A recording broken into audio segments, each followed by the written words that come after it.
Nanti kalau orang Pontianak ditanya, kau dari mana? Dari Pontianak. Ku dengar ada Kesultanan Al-Gadriyah. Oh iya, itu keturunan Nabi. Itu nama-namanya udah disebutkan Ustaz Somad itu kemarin. Tapi satu pun tak kuingat.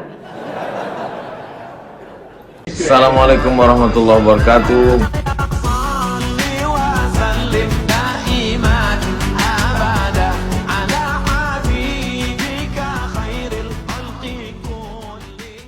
Allahu Akbar. Mazhab Syafi'i meletakkan tangan di bawah dada, di atas pusat. Ini dada, ini pusat. Bagi yang tak ada pusat, agak-agak aja lah. Pusat. Di atas pusat, di bawah dada. Mazhab Syafi'i.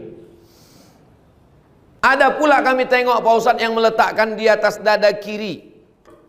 Mazhab Syafi'i versi 2. Karena menurut mazhab Syafi'i, tempat yang paling mulia di badan kita ini adalah jantung. Maka diletakkan tangan di atas jantung. Tapi kami tengok Pak Ustadz, ada orang yang meletakkan tangan di bawah pusat, mazhab Hanafi. Coba tengok film Turki Muhammad Al-Fatih. Waktu dia sebelum menaklukkan Konstantinopel, tangannya. Ada ulama belakangan menulis kitab sifat sholat Nabi, namanya Nasiruddin Al-Albani. Dia meletakkan di atas dada, ala sodri. Jadi kalau nampak nanti ada orang meletakkan di dada, oh itu yang dikatakan Ustaz Somad kemarin. Mazhab Maliki tepat di atas pusat. Ada satu lagi, mazhab Maliki versi 2, tangannya lepas ke bawah.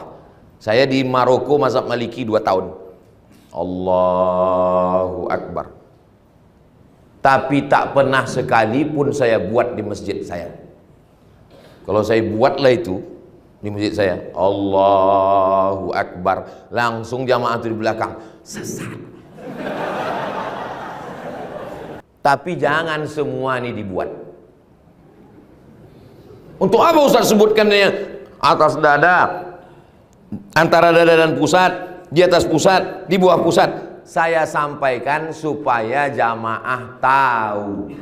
Kita ini Asia Tenggara itu mayoritas mazhabnya adalah mazhab Syafi'i. Kenapa kita bermazhab Syafi'i?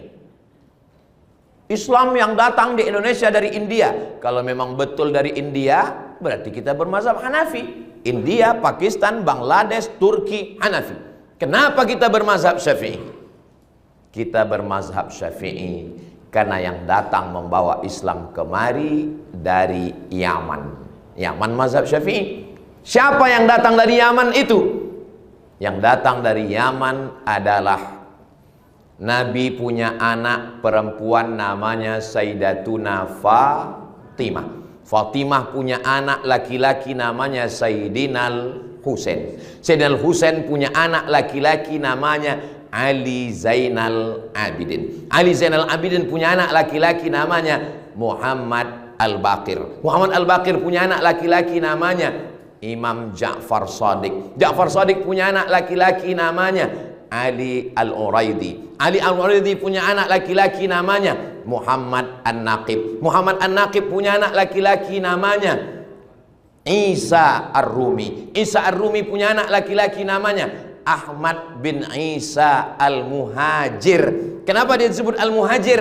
Karena dia pindah dari Irak ke Tarim. Ahmad bin Isa Al-Muhajir punya anak namanya Ubaidullah. Ubaidullah punya anak namanya Alawi. Maka mereka ini di ujung namanya disebut dengan Ba'alawi. Dan keturunan-keturunan ini punya beberapa marga. Di antara marganya adalah Al-Gadri, itulah yang sampai ke Pontianak. Jelas? Nanti kalau orang Pontianak ditanya, kau dari mana? Dari Pontianak. Ku dengar ada Kesultanan Al-Gadriyah. Oh iya, itu keturunan Nabi. Itu nama-namanya udah disebutkan Ustaz Somad itu kemarin. Tapi satu pun tak kuingat. Ada bin Syihab, ada bin Syihab Bakar, ada As-Saqab, ada Al-Idrus. Inilah dia yang disebut dengan Al-Habaib.